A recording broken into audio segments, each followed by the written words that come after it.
Hi everyone, I'm Mary Sia, and this is Michelle Sia. and today we're here with Dr. Baudier, an assistant professor in the School of Environmental and Biological and Earth Sciences at the University of Southern Mississippi. Dr. Baudier, we're so honored to have you here today. So could you tell us a little bit about how you got started and what inspired you to go into STEM?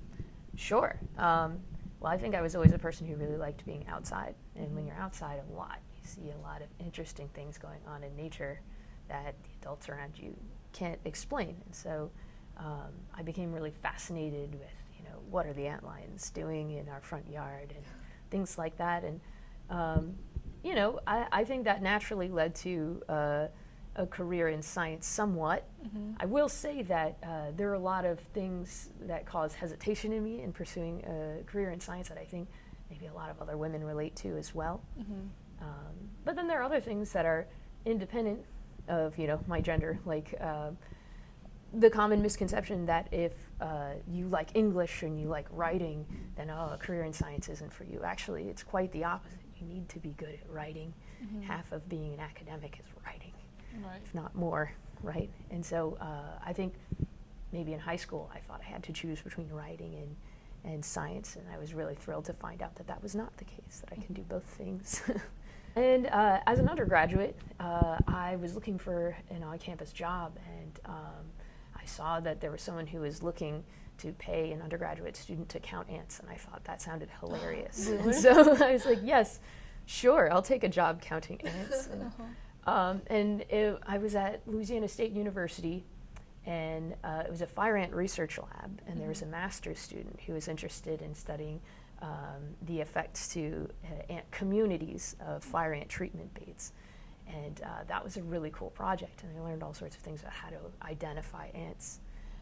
And then once you know which ants you're looking at, well, suddenly new questions appear when you're walking around outside as an outside person, and so the rest is history from there. Okay. So what do you like usually research in right now? Our lab does social insect research. So we do projects having to do with social insect behavior, social insect ecology, social insect physiology. But it all centers around these interesting animals that live in highly cooperative groups and how they do what they do.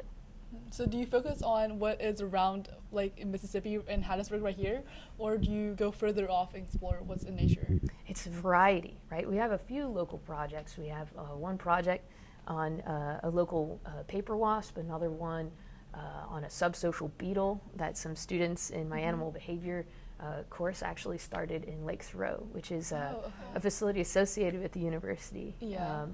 A little out west. And then we also have my graduate students are all working on tropical social insect projects. Mm-hmm. So I have one student working on a tropical stingless bee division of labor project, and I have another student who's working on the effects of hurricanes in Puerto Rico on ant communities. Oh. And then I have my third graduate student. She works in Costa Rica studying army ants, their collective assemblies, and their climatic adaptations. You said she works in Costa Rica? Yes. So she's not like here. Well, right now she's visiting family, but yeah, in the summers she's in Costa Rica. Yep. Oh, And my okay. student who studies stingless bees too, those are found pantropically, so in tropical regions across the world. So that is like their assignment to go to Costa Rica and study these animals? Yeah, that's what they're doing their dissertation work on to get their So PhDs. cool. Yeah. So, how do you believe women in STEM can impact research or innovation? I think that the more we learn about ants, right, I'm a social insect person, the more we realize that diversity within a cooperative social group is really adaptive. Yeah. Right. Because everyone has different perspectives. Exactly, and the same's true in a lot of societies when we look across the animal kingdom. I don't see why it wouldn't be true here as well, and there's all sorts of studies that support that, right? That we need diversity of thought, we need diversity of personal experiences, diversity of perspectives on things, and not just women, other genders, other axes of identity. We need to protect diversity in science in those areas. It's a tremendous benefit for science. So, yeah, there's a lot of contributions women can make in science, especially in fields where we've been historically excluded. everyone can bring different opinions to the table, and then we can all like look at the different opinions and then go from there. Because in the past, I feel like STEM was more of a male-dominated field, and then so women didn't play a huge role in that. So I feel like everyone can bring different perspectives, and Absolutely. that's amazing. And speaking of like the male-dominated field of STEM, are there any challenges that you've encountered as a female working in this field, and how have you overcome them? Yeah, there's a lot Mm-hmm. that you could talk about, but I think some of the ones that were really surprising to me have to do with this concept of buy-in, Mm-hmm. right? Because even young people, right? We're all the product of previous generations and how they shape us to think and what people tell us we can and can't do. And so I wasn't really anticipating how sometimes when I walk into a classroom and I say, hello, my name is Dr. Baudier, and my emails, I'll just say, hey, or hey, Kaitlin, or something, right? Yeah.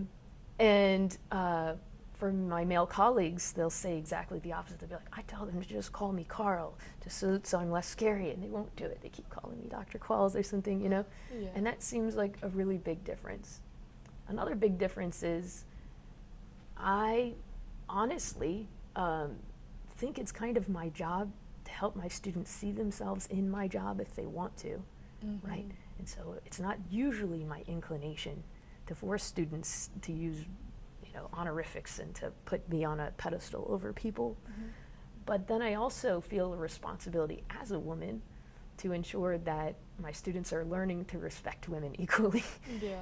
as men in the field. Mm-hmm. And so in some ways it's difficult because it kind of takes away your individuality and how you can make these types of decisions. What do I want my students to call me and in Mhm. what context? Because I feel a responsibility to women in general to be considerate Yeah. and remember that what I teach them in this classroom, they'll take to speaking with other women in science. So that Mhm. is kind of complicated. Yeah, that is. Yeah, I wasn't really expecting that so much. Uh-huh. But the good news is I think, your generation and people in college now, are all very understanding if you explain these kinds of things. I think Mhm. there's a certain amount of desire for change in the right directions there. Right. So just helping people get what they need to do that. And also, I'm really intrigued by the ant communities that you're talking about right now. Where it's like not just the ant community, but it can also relate to like human aspects. Like we can find ourselves in the ant community. Well, there's all sorts of things about social insects that people like drawing parallels Yeah. with our societies. And in Mhm. fact, what I did as a postdoc working at the Arizona State University in the social insect research group there was we actually did a lot of bio-inspired design projects. So those are some of the things I was going to show you today. Okay. So how do our stingless bees divide labor? And how do they decide when in a crisis to switch jobs? And how Mhm. can that inform algorithms we use to decide, effective job training techniques? We live in lives inside of these four walls, so departed from nature sometimes that Yeah. it blows our mind sometimes when we see the similarities and the strategies that we can plastically take from other species and use to solve human domain problems, as they say. Could you describe like a challenging project that you've worked on? A Or just challenging project. yeah. All right, so questions are great, right? We all start with a research question we Yeah. want to know the answer to. And sometimes you think you've got it all worked out, and then the data just don't say what you thought or Mhm. anything that you expected. And I think in the moment, especially as a graduate student, and this being your dissertation, that can feel really scary because you've got all your eggs in one basket. You're like, oh no, if this doesn't work out, what's going to happen to me in my career, right? Yeah. But the cool thing is, in science, it's usually a sign that there's something even more interesting going on than you thought. It's more complicated or more nuanced, and that opens the door to new projects. And so long as you have the support and the time to explore those avenues, that can be really interesting. Some of my best work has come out of challenges, as you call them, like that, Yeah. where you have to create new bodies of theory, new hypotheses, and then test those and figure out what the real story is. In my dissertation work, I studied army ants Mhm. and their thermal performance, right? What temperature is too hot for them, what temperature is too cold. and how that varies. I wanted to study them across elevations and across microclimates. And then someone said, okay, you have to take into account body size because not all species are the same. I'm like, yeah, okay, I'll measure them all. It's annoying to measure thousands of ants, but okay, I'll do it. You know, and one thing we found was that these species, they didn't all have the same, effect of body size on thermal performance. It turns out it matters what microclimate those ants are in. Whether they're below ground, where body size matters a lot, or that they're above ground, where body size doesn't really matter very much, right? And that was kind of interesting to notice. And then I was already studying them across elevations. I'm like, well, does that pattern hold there? Suppose if it does, I have to take it into account. And it's different, right? Which is cool because it helps explain all sorts of really confusing empirical data, right? Data you measure yourself in terms of predictions of how performance was thought to or expected to differ across biogeographic space. So we learned all kinds of new things from, oh, that's weird, on a very small scale. Helped explain really big geographic patterns in performance.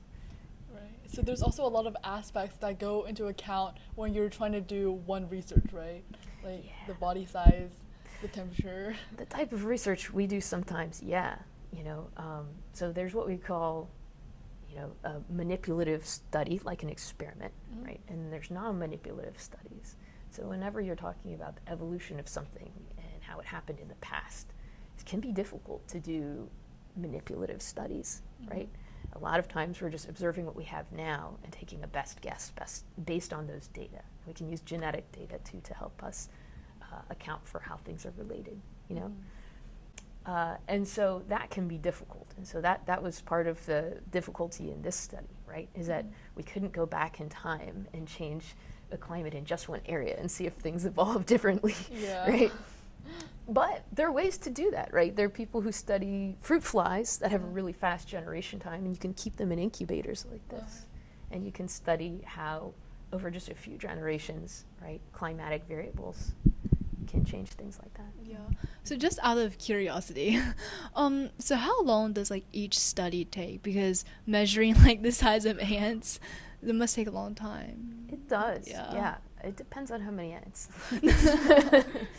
So that particular example, I think, took 2 or 3 years, 2 summers of data collection, right? And then the rest was analysis, interpretation, writing, A lot of hard peer work. review. Yeah.